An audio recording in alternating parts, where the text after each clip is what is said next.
एक पति पत्नी के बीच रोज झगड़ा हो जाता। पति दिन भर बाहर मेहनत करके घर आता, पत्नी से किसी न किसी बात पर झगड़ा हो ही जाता। रोज रोज के झगड़े से पति तंग आ गया।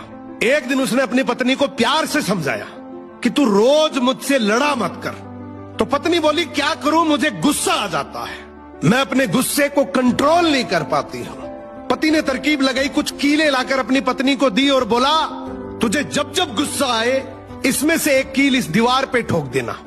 अब शुरू में पत्नी ने वैसा ही किया। जब उसको गुस्सा आता वो दीवार पे एक कील ठोक देती। फिर उसे एहसास हुआ कि कील ठोकना आसान काम नहीं है, तो वो कोशिश करने लगी अपने गुस्से को काबू करने की। धीरे धीरे कोशिश करते करते उसने अपने गुस्से पर काबू करना सीख लिया। अब रोज का झगड़ा होना भी बंद हो गया। फिर एक दिन पति ने कहा कि अब जब भी लगे कि गुस्सा शांत हो गया है तो दीवार में से एक एक करके कील निकाल देना। पत्नी ने फिर वैसा ही किया। जब उसे लगता कि उसका गुस्सा शांत हो गया है, वो अपने गुस्से को कंट्रोल कर पा रही है, तो वो दीवार में से एक कील को हटा देती। अब समय के साथ दीवार से कीलें तो सारी हट गई, लेकिन उन कीलों से दीवार पर हमेशा के लिए बहुत गहरे निशान पड़ गए।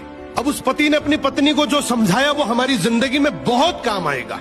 पति ने कहा कि बिल्कुल ऐसे ही गुस्से में जब हम किसी के दिल को चोट पहुंचाते हैं, अपने शब्दों से, अपने लहजे से, अपनी प्रतिक्रिया से, चीखते हैं, चिल्लाते हैं, अपशब्द बोलते हैं, कड़वे शब्द बोलते हैं, तो उनके दिल पर भी इतने गहरे निशान पड़ जाते हैं। उसके बाद हम कितनी भी बार माफी मांग ले, वो निशान नहीं मिटते।